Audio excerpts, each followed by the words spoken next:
quite nice implementing so many parts of who I am into her, because growing up, I had these American lead actresses that I'd always look up to.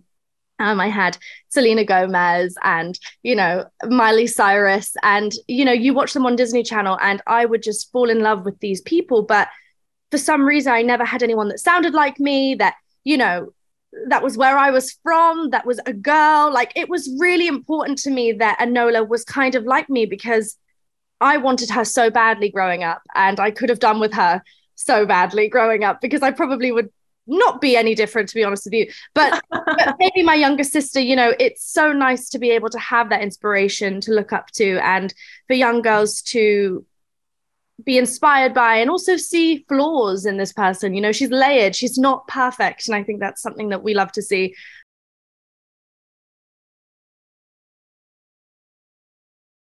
Welcome to the SAG-AFTRA Foundation's Conversations at Home program. I'm Esther Zuckerman. Now, it's my pleasure to introduce the star of Enola Holmes 2, Millie Bobby Brown. Millie, thank you so much for joining us to talk about Enola Holmes 2. So excited to dig in with you, and hope you're having a great day so far. I am. I wanted to start by asking, what was the process of sort of bringing back Enola once you finished the first movie? Why did you want to return to her? What was the process of getting this film made? Well, getting the first one made was quite difficult because I was quite young.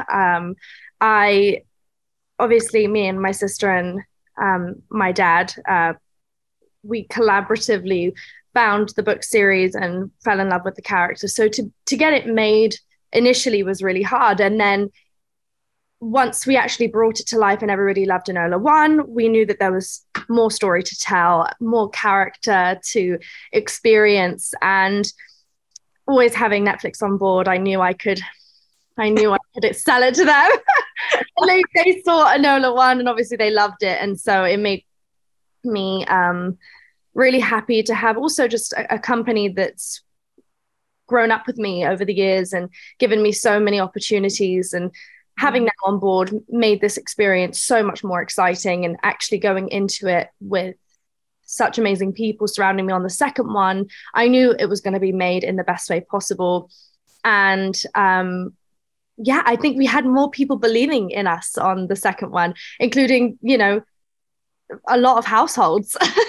So it was really exciting because I knew everyone else was waiting for the second one, not just me, my dad, and my sister. So, as both producer and star, what was the kind of story that you wanted to tell with Enola Holmes 2? How did you want to sort of dig deeper into her, into the mysteries that she was telling? What was sort of excited you about getting a second go at this character? Well, I think the first film was really based on this young girl trying to find her autonomy, and also her mother, quite literally. But yeah. I think it's a story of finding out who you are without the people surrounding you and without influences, and actually just trying to find out who she is. And then the second one, I wanted to portray more of a detective. I think this is who she is. This is who she wants to be, a purgatory and a finder of lost souls.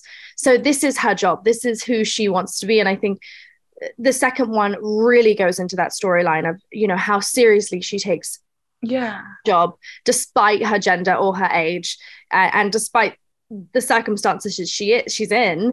She grew up on the countryside. We're putting this girl with a bike in a city of chaos and vibrance, and she has to find not herself this time, kind of her way in the city and how to fit in. What was it like also sort of putting her in the city and also digging into this history of the Matchstick Girls, this history of mistreatment of women in the Victorian age in London? I mean, it's a very sensitive topic, one that I think I had to do a lot of research on, because we wanted to make sure that this was a story that was being told truthfully, authentically, and told through the eyes of, these young girls. Yeah. And we talked a lot about color palettes within the film, how we would film the Matchstick Girls, making sure that this place didn't look somber, as you know, these women had so much vibrance and color inside of them, and to film them properly with not only their costume, but even the things that they say, the way that they act, the jobs that we put them in charge of, making sure that you still saw this fire beneath their soul. And so those scenes for me, I took a lot of time in, because I didn't want Enola to be the star of those scenes. They were, and that's how we wanted to tell that story, because behind it was so much abuse and neglect. And I mean, it was awful, the story. So trying to find some light in actually these women, knowing how powerful they truly were at the beginning of the film, but then seeing how powerful they are at the end. I think it's a full circle moment. So that those, you know, that story we wanted to tell as authentically as possible. And I believe, I hope that we gave it justice to how incredible these women were. Yeah. I want to talk a little bit about sort of the process of filming. Did you go straight from finishing season 4 of Stranger Things into doing Enola Holmes 2? Yes. So I landed from Stranger Things season 4 from New Mexico on a Friday, and I was in a costume fitting on the Monday for Enola. And I remember they were popping me in a corset, and I was like, oh, because I still had pimples on my forehead from the wig of the bald cap that I wore for season 4. So I was like, oh my God. And then I had this corset. I was like, hold my breath. And I just remember feeling like, oh my gosh, I have to leave 11 behind and actually go back into this character that I love so much, but one that I have to find again, because 11 for me, I can go back to. I mean, she's like second nature. But Enola, I was a bit more thoughtful on. Well, yeah, I was actually wanted to ask you about that. Like, can you tell me a little bit about what it's like in that process to leave 11 behind, to get back into Enola? What are the challenges of sort of finding Enola again? Well, I mean, any actor knows that when you begin a production, you really have to stop who you are for a second. Okay, thank you, Millie. Great to talk to you. Great to speak to you. You can now leave me for like 4 months, and we'll get back to you and hope that you're well soon. It's like completely, and it's not method. So like, it's just not, because I do not approach my acting in that way. But it is a sense of complete and utter attention on just one character, and film and cast and crew for 4 months. You don't actually, I remember just sitting at dinner thinking, oh my God, I actually haven't spoken about anything else other than this bloody film. And it's like, you just completely forget your own life. And so going from 11, I had already been like, okay, thank you, Millie, for like a year. And then I had one weekend to like be like, hi, oh my gosh, family back in London having fun. And Monday morning, I was like, I need to find Enola's voice again. Yeah. It's her voice. And then soon as I had a meeting with Harry Bradbeer, he was like, where is that Enola? And I was like, I'm right here. And then like, just kind of completely like was just bye Millie again. Oh God. Like it was just completely losing her and finding Enola again, which by the way, she's so much like me. So it was really fun. Well, yeah. And I was wondering if you could talk a little bit about that, because it's interesting you talk about finding Enola, because I would assume that 11 is far more different from you, even in terms of the accent, her sort of silence. But like, what is it like sort of finding someone who's similar to you, but exists in this different time, sort of exists in this different sphere? Well, I think what's so wonderful about Enola and I is that we both work in an industry that's so not suited for us, and we persevere through that, if that be, you know, wrong or good. You know, Enola does anything she can to be taken seriously. I'm, on the other hand, a bit more thoughtful on some of the things. But, you know, I think what's so great about Enola is that she does have so many qualities of me that are great, but she also has so many qualities of me that aren't great. We use comedy to deflect and protect. And I think that it's quite nice implementing so many parts of who I am into her, because growing up, I had these American lead actresses that I'd always look up to. I had Selena Gomez and, Miley Cyrus, and, you watch them on Disney Channel and I would just fall in love with these people. But for some reason, I never had anyone that sounded like me, that, that was where I was from, that was a girl. Like, it was really important to me that Enola was kind of like me, because I wanted her so badly growing up, and I could have done with her so badly growing up, because I probably would not be any different, to be honest with you. But maybe my younger sister, it's so nice to be able to have that inspiration to look up to, and for young girls to be inspired by, and also see flaws in this person. She's layered, she's not perfect. And I think that's something that we love to see. But for me, I love implementing most of my flaws into Enola because it's truthful. And, I love seeing that. We are very similar, and I like showing the bad side to who she is as well. What is the process of sort of finding her humor and her comedy, those sort of fourth wall breaking moments for you? Oh my gosh, when you step onto the set of Enola Holmes, you are immersed completely and entirely. I mean, Harry Bradbeer does such an incredible job at details, to the point where I'm like, okay, step away. Like, it needs to stop. To the props, to the extras. Completely immersed into the world. And every crew member that steps onto that set feels like they are in the late 1800s. That feels like, even, like I said, the extras, you feel like everyone there is completely and entirely dedicated and committed to the world of this film. And so, it's hard, because I personally think I've never been into comedy. I've never, 11 is most definitely not comical.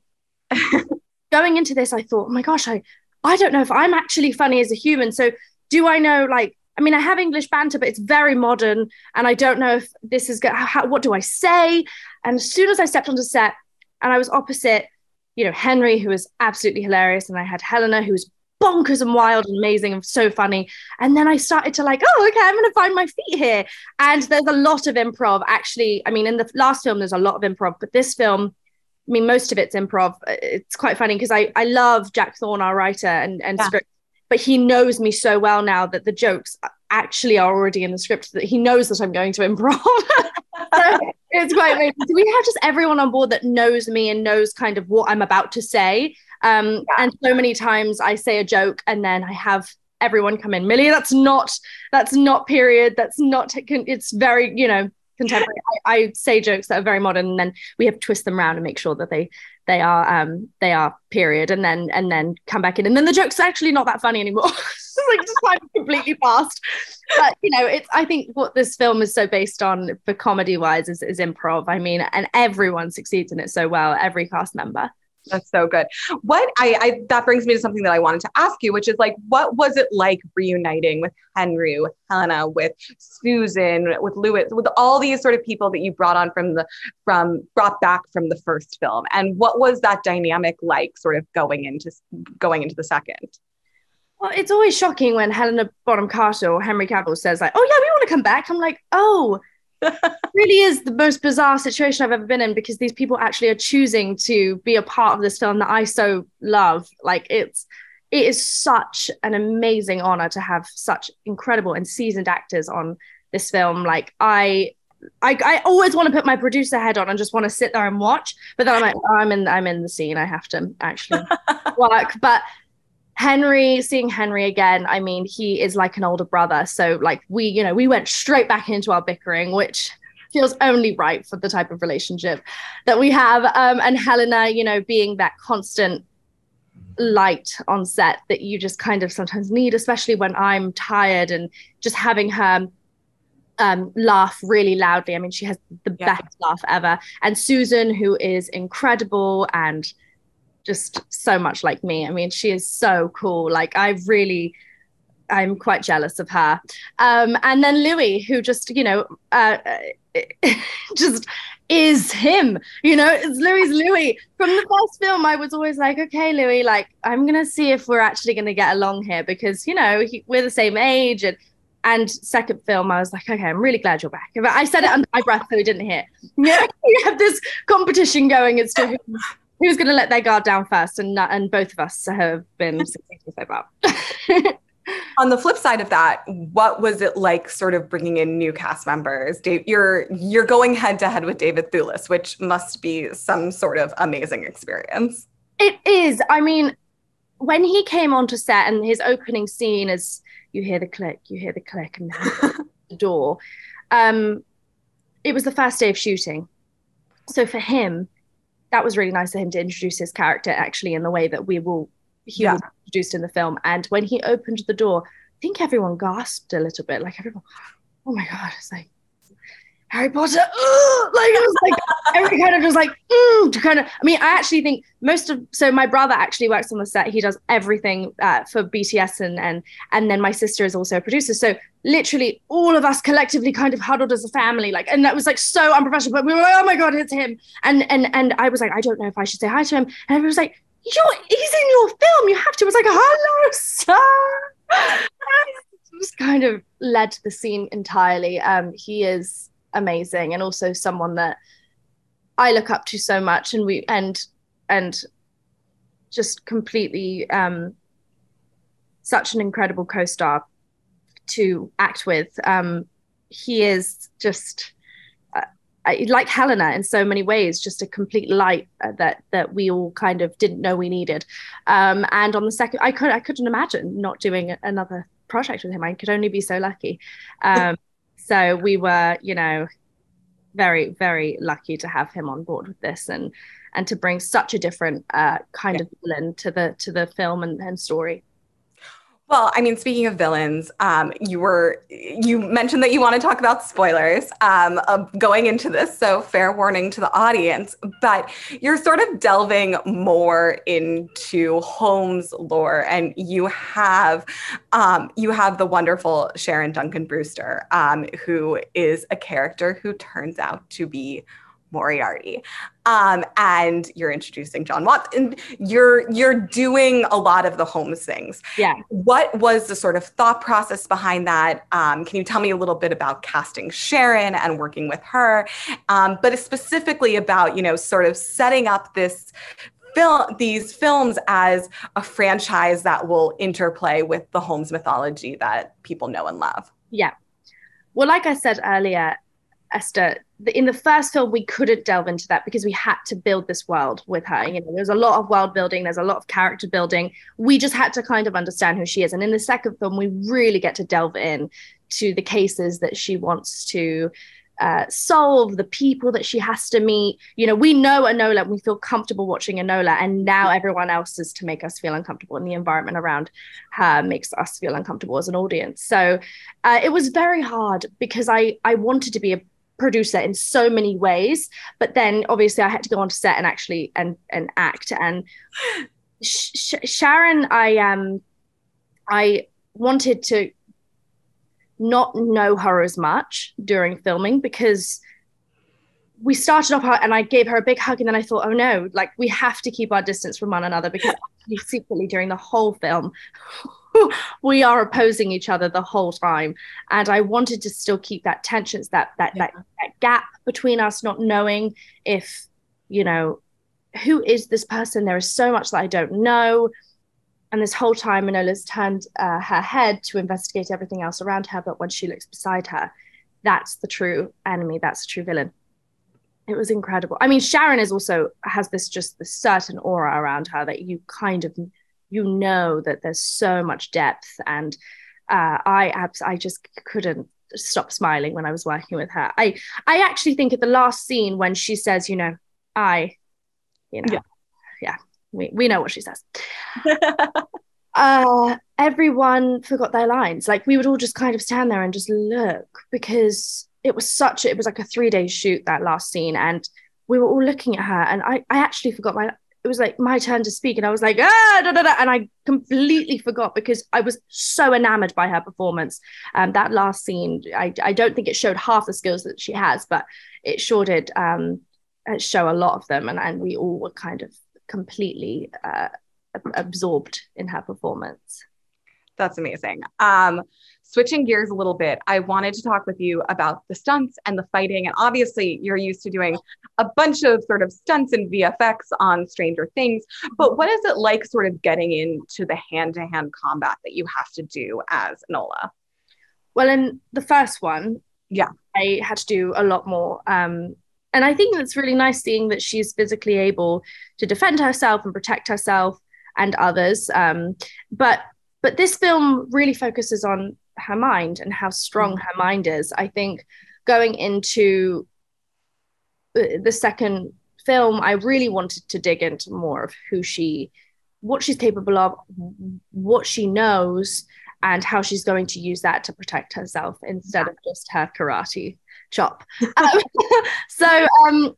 mean, to be honest with you, there was no stunt preparation really. I mean, we had a few stunt days, but not as much as the first one. The first one, I mean, it was a lot. I mean, I honestly felt like I was Brie Larson, like prepping, pushing the car up on the hill.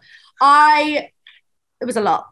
Second film, not as much preparation, and on the day I'd learn the move if I had one. So, yeah. So even when you're sort of you and Susan and Helena. Oh my God, I completely forgot about that. No, that took a minute.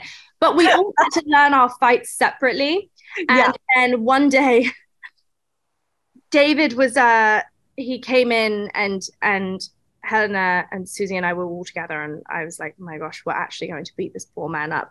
And you guys stood there. And I was like, no, I really want to throw him over my shoulder. And everyone was like, Millie, no, this is ridiculous. Like, come on now. And I was like, no, please, I don't want to do this move. I want to throw him over my shoulder. And I did a roly-poly with him. And every time I was about to go and do it, David was so afraid that I was going to use his physical body and actually throw him over my shoulder. It doesn't matter. It doesn't matter about how big he is, how strong he is. I knew a move that could make him vulnerable entirely. I think that made him so uncomfortable that every time I went to go do it, he'd say, stop, really loudly, and it would break the scene up. And I mean, obviously, Helena, Susie, and I were just dying laughing. And then he'd run out, his stunt double would come in, and I'd throw him over as well. So it was really fun. That scene required quite a bit. And then once we put it all together, this is actually a first, nobody knows this yet, but they said action, we'd all do our individual fights. Yeah. And we'd throw each other people, and that happened. But then soon as one person got one move wrong, everyone else's fight stopped because we didn't know what was going on. So Helena would be like, whoa, whoa, and then be like, oh no, no, cut. And it would be like everyone had to stop. And Susie, I mean, literally, like, these poor men were, and there was a take where I completely forgot my fight and was just stood there while everyone was fighting each other. And the guy that I was fighting was like, what was the move that you caught up on? I was like, all of it. I was honestly listening to what Helena was. I could not. And I was just like, it's very difficult to actually choreograph and combine everyone's fights together. That was a really hard day. But again, that also had a lot of improv, and throwing fake David Thewlis over my shoulder may be the highlight of my whole life. Oh my God, that's so good. I wanted to ask, you mentioned a little bit earlier about, your brother's on set, your sister's on set. What does it mean to you that these movies are such a family affair? And what is it like working with your family sort of in this context, both as star and producer? And a sister. I mean, it's amazing. I mean, just to have that comfort on set, like I said, leaving yourself behind for months on end, it can be really isolating. And sometimes, to be able to turn and see my brother and to see my sister, and they're also just incredible collaborators and creatives that I probably got most of the creative, ness from them. And just to have them on set was, I mean, just this comfort blanket, but also certain level of respect that I'd never really known that I really had for them. Really actually, we all really treated each other. So my brother wouldn't hug me on set, and he's very professional, and I was always just kind of like, have lunch together. It was really sweet. And the cast gets along so great with my family as well because of how involved they are with the film. My dad is very involved, and our production company produced it. So it's a family affair. And the reason being is because we found it, we found Nancy Springer's little gem that we didn't know could be brought to life, and actually, it did. And so now we weren't just going to hand it over and hope that, it went well. We wanted to be a part of that and make sure that it did. Yeah. Well, and in that context, I was wondering, you mentioned this a little bit earlier, but what was your rapport with Harry Bradbeer, the director, sort of the second time around? You mentioned he's so attuned to detail, but what was it like sort of reuniting with him in this context? It's like the friends that you don't have to speak to for months and months, and then you get back together and you just start laughing. He is one of those people for me. And I think he leads such an incredible feminist movie in such an ironic way, but he tells the stories of these women so generously. He gives the floor to all of us that I've never experienced before from directors, this floor that is so open. It feels like sometimes you're on stage because of how free the movement is. If I'm too static, he wants me to move, pick something up, things like that. I mean, I know I will never work with anyone like that. He is a very, obviously very talented director, but really good friend and an even better collaborator. But he is someone that throws himself, he throws himself into the world. And I hardly ever got him out of it, unless we had dinner. But even I was kind of like that too.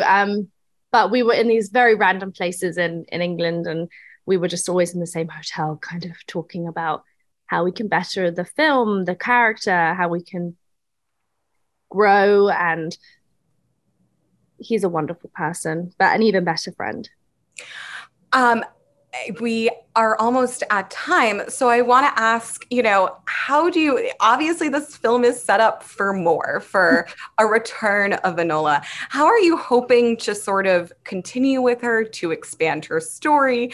Do you want to do another one? And if so, what do you want to do in another one? The fact that the fact that we could make a second one to me is a blessing. So, I am always ready to explore more of Enola, and there is so much more story to tell, and many more cases for her to solve. I am always open to doing more because I love her and I love the story and I love the collaborators involved. And what do I want to see? There's so much for her to explore and deal with, and she has this relationship that she cares about so much, and I think exploring that more, letting her guard down and really seeing who she is as she grows up within the environments and people around her. But on the other hand, you have so many projects in development with your production company, with your family. Can you tell us, just to send us off with a little bit of what you're excited to sort of be working on next? Well, I'm going to start production on a film, for another film for Netflix, and I just finished one in the summer. So, Netflix is my home base, and again, they're a very collaborative and caring company that's always taken care of me since I was 10. So it feels like a home away from home always. And eventually, you're gonna have to go back and do more Stranger Things, or are you all done now? No. I believe that we're doing another season, so we'll see. No, I haven't gotten a start date yet, and I'll believe it when I see it. I didn't know whether you'd already filmed that season or are just waiting, but thank you so much for taking the time to be with us, Millie. I really appreciate it. Have a great rest of your day, and everyone can check out Enola Holmes 2 on Netflix. Thank you. Thank you so much. Thank you.